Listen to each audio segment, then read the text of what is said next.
Senhor há muito tempo e que tem até hoje sido motivo de várias interpretações. Se nós formos olhar simplesmente para a área literal, acreditando que o cumprimento disso aconteceu lá quando o imperador Tito destruiu Jerusalém, destruiu o templo, então não teria sentido essa palavra para os dias de hoje. Mas quando a gente começa a perceber que tudo aquilo que Jesus falou está acontecendo, é algo que nós temos que, de fato, raciocinar, de fato perceber e entender que nós temos vivido os dias do cumprimento dessas profecias. E Jesus, ele deixou claro, porque como Deus sabia que esses sinais seriam um indicativo para aquele que crê. E nós bem sabemos que o mundo fala, as coisas falam. Tudo está sempre ao alcance daquele que é capaz de observar. Nada é um acaso, nada é sorte, é uma pura situação. Deus nos deixou os sinais para que nós ficássemos apercebidos e vigilantes. E temos que atentar pela brevidade da situação. E aqui Jesus, ele está ali com os discípulos, que era costume ele ir na sinagoga, e ali ensinar, e ali falar. E no momento de retorno, tendo Jesus saído do templo, ia se retirando quando se aproximaram dele os seus discípulos para lhe mostrar as construções do templo. Ele, porém, lhes disse: não vedes tudo isto? Em verdade vos digo que não ficará aqui pedra sobre pedra que não seja derribada. E os discípulos ficaram com aquilo dentro do seu coração. Espera aí, como é que isso vai acontecer? Como é que vai acontecer essa destruição? Como é que vai acontecer esses sinais que não vai ficar, o templo vai cair, tudo isso não vai ficar? E Jesus, estando sentado, eles foram indagar a Jesus quais seriam os sinais da sua vinda. Eu gosto da colocação, porque colocam dois pontos distintos. Quais são os sinais da tua vinda e da consumação do século? Os sinais que você vai voltar, o Senhor vai voltar, e os sinais do fim do mundo. Quais são os sinais? E ele começou a responder, e aqui está toda uma análise que nós temos que fazer essa noite. E Jesus disse: vede que ninguém vos engane, versículo 4. Porque virão muitos em meu nome, dizendo: eu sou o Cristo, e enganarão a muitos. Ele começa a dizer aqui esse princípio de dores. O que ia acontecer nesse tempo? Quais seriam os sinais desse tempo? O primeiro, o engano. Um grande sinal do princípio de dores seria o engano. E como nós temos visto esse engano imperando na terra, quantos dizem ser enviados pelo Senhor, estão com objetivos escusos, com segundas intenções, quantos lugares ali usam-se a fé para benefício de uns e de outros. Um dos sinais bem claros seria o engano. E como isso acontece, como as pessoas estão enganadas, como ele bem disse, isso vai enganar a muitos, e isso engana a muitos. O evangelho da barganha, o evangelho do benefício próprio, o evangelho onde ninguém é transformado, o evangelho onde as pessoas não chegam para perto de Cristo, o evangelho que é um grande comércio da fé, o evangelho que enriquece uma parcela daqueles que se dizem estar na igreja. Tudo isso à base do engano dos irmãos mais humildes. O grande sinal é o engano. E claro que desde quando o tempo ele existe, as pessoas têm vindo falar em nome de Deus, as pessoas têm surgido desde quando Jesus partiu até hoje. Sim, mas é um sinal. Só que não é um sinal isolado. Ele vai dizendo aqui sinais característicos da situação. O engano, tudo bem, sempre existiu, mas não é só ele. É essa a observação, como se fosse juntar os pontos. Isso. Nossa, acende aquela luz amarela. Princípio de dores, marcado pelo engano. O engano religioso daqueles que viriam em nome dele sem pertencer a Ele, cujos objetivos nós temos visto aí. Primeiro ponto, engano. E certamente ouvireis falar de guerras, de rumores de guerras. Vede, não vos assusteis, porque é necessário assim acontecer, mas ainda não é o fim. É óbvio que essas disputas sempre existiram. Sim. Mas é um ponto também a observar dentro desse formato do princípio de dores. Haverá o engano, haverá guerra sobre guerra, a disputa de homens gananciosos querendo tomar o pedaço de terra do outro por motivos econômicos, por motivos de poder. É um outro ponto do princípio de dores. Há o engano e há a guerra. Ouvireis rumores de guerra sobre guerra. Já tem isso aí. Nós temos engano e nós temos a guerra. Vamos mais.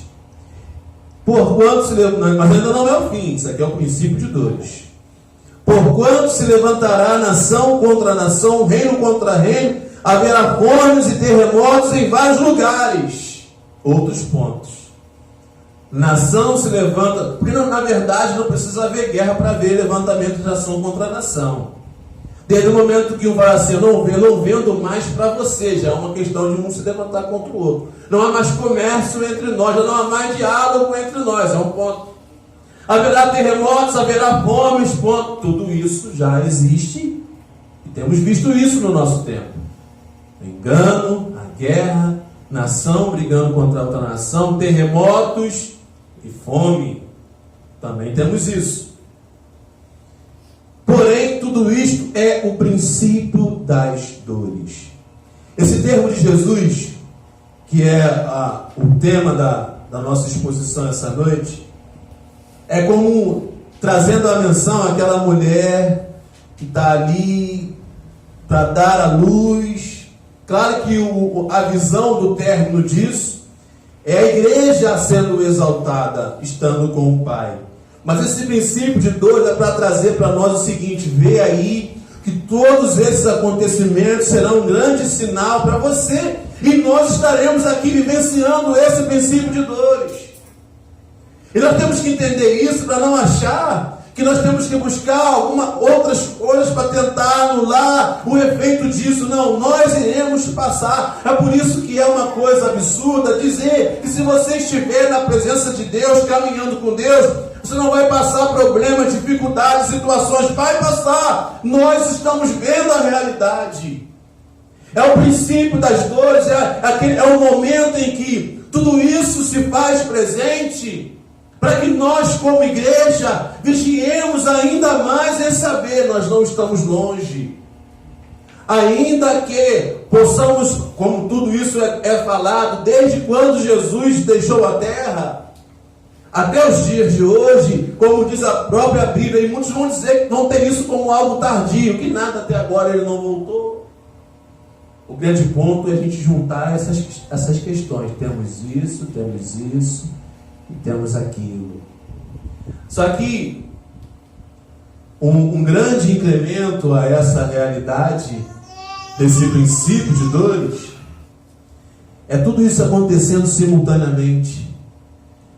E a gente vendo uma grande piora na questão humana, a mente das pessoas, a sociedade, o que a sociedade ela tem aprovado, tem achado normal, tem tentado fazer, trazer isso como algo para nossa goela abaixo. Então tudo isso acontecendo é um alarde para a gente que é cristão. A gente vai ver no decorrer da exposição desse capítulo 24, a gente vai tentar, claro que não é pretensão aqui ser defensor de um entendimento e aí esse acabou. Não, há muitas interpretações. E nós também temos que ter a nossa interpretação, desde que seja bíblica. A gente conseguir enxergar em que ponto nós estamos desse sermão escatológico de Jesus. Aonde nós estamos hoje como sociedade. A gente vai enxergar isso claramente.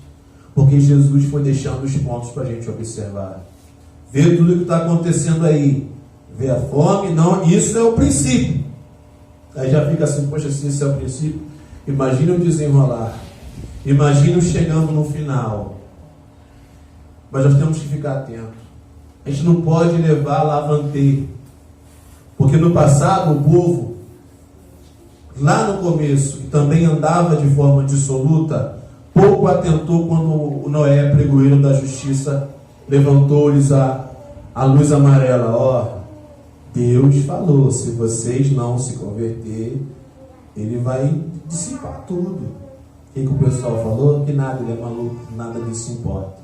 Até que de fato o dilúvio veio. Então nós temos que atentar a esses sinais. Isso é o princípio. Então, sereis atribulados e vos matarão.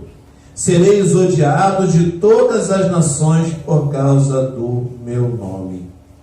Nesse tempo, muitos hão de se escandalizar, trair e odiar uns aos outros. Imagina você, meu irmão, a gente conhece a história da igreja, sabe que a igreja ela foi perseguida de forma muito cruel, logo assim no século I, II até o século III depois de Cristo. E olhando para esse texto aqui, a gente fala, poxa, se cumpriu. Mas se cumpriu, então por que nós estamos aqui hoje?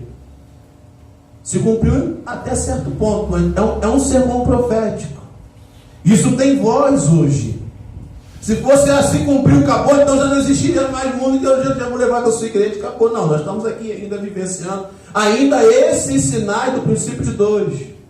Aonde por causa do nome de Jesus, por aquilo que Jesus ensinou, por aquilo que defendemos sendo como cristão, seríamos odiados. E nós temos visto isso no presente momento. Se você falar que acredita na Bíblia, que defende o que a Bíblia defende, pronto, você vai ser odiado, vão te tacar pedra, vão querer te pegar. Nós já estamos vivendo esse momento. O cristão já é odiado nessa real sociedade pelos valores que defende. Hoje querem calar a voz da igreja de Deus. Todo mundo pode omitir a sua opinião, menos o cristão. É retrógrado, não tem, taxado como alguém primitivo, cujas ideias já não mais existem. Então a igreja não pode se meter. Igual uma hoje falou, deixa abortar. O negócio é a igreja não se meter. A gente não consegue porque a igreja se mete.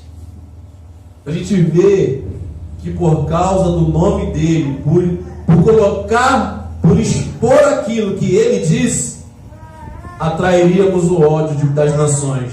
E de fato a gente vê. Num país como o nosso, que supostamente é laico e democrático, a gente já não pode jamais falar. Tem países que nem a Bíblia as pessoas podem ter. Então estamos sendo odiados por levantar o que o Evangelho diz. Também. Vão se odiar uns aos outros. É um outro ponto do princípio de dores. O amor já não mais vai existir. Por causa de nada, as pessoas vão se flagelar, vão se violentar, odiarão uns aos outros. Como diz aqui, muitos vão se escandalizar, levantar-se-ão muitos falsos profetas, enganarão a muitos. Já são sinais vividos hoje. E por se multiplicar a iniquidade. É interessante esse termo. Porque a gente vê as pessoas fazendo uma força em coisas absurdas em nome do amor. Não, nós temos que fazer isso porque é o amor. O que tem o amor ser manifestado dessa forma? A Bíblia fala o seguinte: por causa do aumento da iniquidade, o amor morre. Então é uma coisa muito sutil. Quanto mais iníqua for a nação, menos amor haverá. Porque o que vai haver é o manifestar dos instintos, é o egoísmo, o desejo, o hedonismo, o prazer exacerbado sem se preocupar com o outro. Então, por multiplicar a iniquidade, o amor se esfria. E vemos que a cada dia é pai que mata filho, pai que estupra a filha, outro que violenta a mulher, outro. Você vai vendo o agravo. dos problemas humanos na sociedade que a gente vive. As pessoas estão desequilibradas. Nunca se teve tanta maldade feita para com as crianças, como nós temos visto hoje. Nunca se viu tanta maldade no lar, nunca se espancou tanta mulher, nunca a mulher matou tanto marido como nós temos visto hoje. Porque a iniquidade multiplicou, o amor esfriou. Por causa de nada a pessoa está matando a outra. Os assaltos, hoje a pessoa vem te assaltar, tu dá, a pessoa quer te matar por simples prazer de te matar. O amor se esfriou.